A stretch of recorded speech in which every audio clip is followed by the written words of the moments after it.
जो औरत यह काम करती है उसकी कोई भी नमाज कबूल नहीं। नाज़रीन, कौन सी औरत है जिसकी कोई भी नमाज कबूल नहीं होती। एक मरतबा उम्मे हामिद रज़ियल्लाहु तआला अन्हा रसूलुल्लाह सल्लल्लाहु अलैहि वसल्लम के पास आई। या रसूलुल्लाह सल्लल्लाहु अलैहि वसल्लम, मेरा जी चाहता है कि मैं आपके साथ नमाज पढ़ूं। सोचे, इससे बड़ी कोई तमन्ना या इससे बड़ी कोई ख्वाहिश हो सकती है। रसूलुल्लाह सल्लल्लाहु अलैहि वसल्लम की इमामत में नमाज पढ़ने का मौका मिल जाए, इससे बड़ी खुशनसीबी हो सकती है। जरा आगे की बात भी गौर से सुने। आप सल्लल्लाहु अलैहि वसल्लम ने फरमाया, मैं जानता हूँ कि तुम मेरे साथ नमाज पढ़ने को पसंद करती हो, लेकिन मैं क्या कहना चाह रहा हूँ जरा गौर से सुनना। आपने फरमाया, जो तुम अपने द्वार में यानी अपने घर में नमाज पढ़ो कि वह किसी मस्जिद में जाकर पढ़ी जाने वाली नमाज से बेहतर है। रसूलुल्लाह सल्लल्लाहु अलैहि वसल्लम ने फरमाया, छुपकर जो औरत नमाज पढ़ेगी वह सबसे बेहतर होगी। उम्मे हामिद रज़ियल्लाहु तआला अन्हा ने जब यह बात सुनी तो वापस चली गई। घर में नमाज की जगह कायम की जहां अंधेरा था, जहां किसी की नज़र भी नहीं पहुंचती थी। रसूलुल्लाह सल्लल्लाहु अलैहि वसल्लम की सहाबिया वही नमाज पढ़ा करती जब तक कि अपने रब के पास चली गई। मोहतरम नाज़रीन, आपने कभी यह भी सोचा है कि कोई औरत घर के काम काज करके, बच्चों को खिला पिला करके, शोहर की फरमाबरदारी करके जब उसका थकावट से बुरा हाल हो जाए, सर्दी का मौसम हो, रजाई व कंबल में लेटी हुई हो, सर्दी से कांप रही हो, अल्लाह की पुकार यानी अजान सुनकर गर्म कंबल छोड़कर सर्दी में ठंडे पानी से वुजू करे। पानी और सर्दी की वजह से जिस्म के दांत बच जाए, फिर भी ऐसी औरत अल्लाह तबारक ताला की रजा और सबाब की नीयत से सर्दी को बर्दाश्त करके नमाज अदा करे और उसकी नमाज ही कबूल ना हो।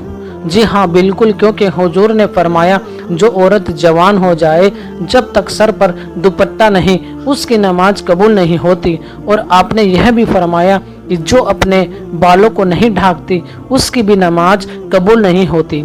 रसूलुल्लाह सल्लल्लाहु अलैहि वसल्लम ने फरमाया कि अगर कोई औरत खुशबू लगाकर मस्जिद में जाती है और उसकी खुशबू दूर तक पहुंच जाती है तो जब तक यह औरत गुस्ल नहीं कर लेती उसकी नमाज कबूल नहीं होती।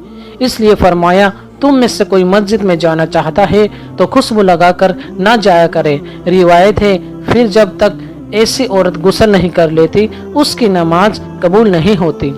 अल्लाह की नाफरमानी करने वाली औरत, इसके अल्फाज है ऐसे लोगों से जिनकी नमाज कबूल होना तो दूर की बात, उनकी नमाज कान से ऊपर भी नहीं जाती। गुलाम जो अपने मालिक की इजाज़त के बगैर दौड़ गया वह जाकर तहज्जुद भी पढ़ेगा तो कबूल नहीं होगी। ऐसी औरत जो अपने शोहर को नाराज करके रात गुजारती है उसकी नमाज भी कबूल नहीं होती। रसूलुल्लाह सल्लल्लाहु अलैहि वसल्लम ने फरमाया, क्या मैं तुम्हें ऐसी औरत के बारे में ना बताऊं जो कब्र से सीधे जन्नत में जाएगी। सहाबा इकराम ने अर्ज किया, या रसूलुल्लाह सल्लल्लाहु अलैहि वसल्लम, वह खुश नसीब औरत कौन सी है। फरमाया, ज्यादा बच्चे जन्ने वाली औरतें और मरने के बाद कब्र से सीधा जन्नत में जाएगी। फिर फरमाया, जब शोहर नाराज हो जाए तो शोहर को जल्दी मनाने वाली औरत, जब शोहर नाराज हो जाए तो शोहर के साथ हाथों में हाथ रख कर, कैसे हो मेरे सरताज, जब तक आप राजी नहीं होंगे मैं खाना नहीं खाऊंगी, जब तक आप राजी नहीं होंगे मैं पानी नहीं पीऊंगी, जब तक आप राजी नहीं होंगे उस वक्त तक अपनी आंखों में काजल या सुरमा नहीं लगाऊंगी। अपने शोहर के साथ टूटकर मोहब्बत करती है, अल्लाह और उसके रसूल के लिए अपने शोहर की इज्जत करती है, घर का काम करती है, शोहर की कमियां दूसरी औरतों के सामने बयान नहीं करती, हमेशा तारीफ ही बयान करती है। फरमाया, वह नमाजी है, कुरान पाक पढ़ने वाली औरत, शरीयत पर पाबंदी से अमल करने वाली औरत मरने के बाद कब्र से सीधा जन्नत में जाएगी।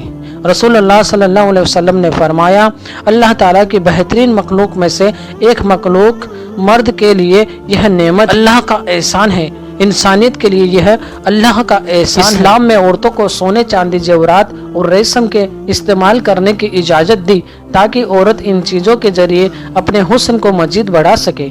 रसूलुल्लाह सल्लल्लाहु अलैहि वसल्लम ने सहाबा को तहकीक की, फरमाया कि मेरे साथ जब तुम काफ़ी अरसे बाद सफ़र से वापस लौटो तो अचानक घर में ना चले जाया करो, बल्कि अपनी औरतों को इतना मौका दो कि वह बन संवर कर खूबसूरत होकर बड़े प्यार से तुम्हारा इस्तकबाल कर सके। मगर इन सारे कामों के लिए इस्लाम ने एक शर्त भी रखी है, बनाओ श्रृंगार करके मार्केट की जीनत ना बने, औरत बन संवर कर बाजारों की रौनक ना बने। औरत अपने आप को खूबसूरत बनाए, श्रृंगार करे, मगर सिर्फ अपने शोहर के लिए और अपने शोहर को दिखाने के लिए। बनाओ श्रृंगार करके गैर मर्दों के सामने पेश ना हो, क्योंकि ऐसा करने से अल्लाह तबारक व तआला नाराज होते हैं। ऐसा इंसान जो लोगों को नमाज तो पढ़ाता है लेकिन लोग उसकी इमामत पर उसे पसंद नहीं करते। शर्त यह है कोई शराई से मिजाज की बात तो ना हो। ऐसा इंसान किसी सबब की वजह से लोग उसे पसंद नहीं करते, ऐसे इंसान की नमाज भी कबूल नहीं होती। और फरमाया ऐसे इंसान की नमाज भी कबूल नहीं होती जिसको कहा गया है कि तुम जनाजा ना पढ़ाना, लेकिन फिर भी वह जनाजा पढ़ाता है। हाँ, किसी मुसलमान ने कहा कि आप पढ़ा दे, दुआए बख्शीश भी कर दे, अल्लाह उसके दर्जात बुलंद फरमा दे। यह कोई नंबर लेने वाली बात तो नहीं है। इस पर कोई झगड़ा किया जाए कि बस मैं पढ़ाऊंगा, कोई और ना पढ़ाए। कोई आम मुसलमान जो कलमे वाला है, अकीदे वाला है, उसके पीछे हम सब की नमाज हो जाती है। अगर इल्म वाला भी ये सोचे कि ऐसा नहीं होगा तो पढ़ लूँगा, तो यह इल्म का रंग तो ना हुआ। इल्म का रंग तो यह है कि मेरा प्यारा भाई पढ़ेगा, उसके पीछे पढ़ लूँगा। मेरा यह प्यारा भाई पढ़ाएगा, यह भी मुसलमान है, इसके पीछे भी पढ़ लूँगा। यह दोनों मुझसे एक नहीं 10 नहीं 100 गुना ज़्यादा नेक है।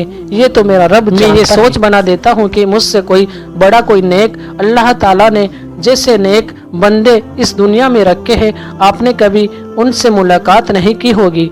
अल्लाह के बड़े बड़े नेक बंदे हैं। इमाम वारी कहा करते थे कि तकवा की तारीफ तो लोग बहुत करते हैं, तकवा यह भी है कि उस वक्त तक इंसान मुत्तकी नहीं बनता जब तक कि दूसरों को अपने से अच्छा नहीं समझता। अल्लाह ऐसा तकवा भी हमें नसीब फरमाए। अल्लाह ताला सबको अपनी रहमत नसीब फरमाए और सबकी इबादत को कबूल फरमाए। आमीन या रब्बुल आलमीन। अस्सलामु अलैकुम।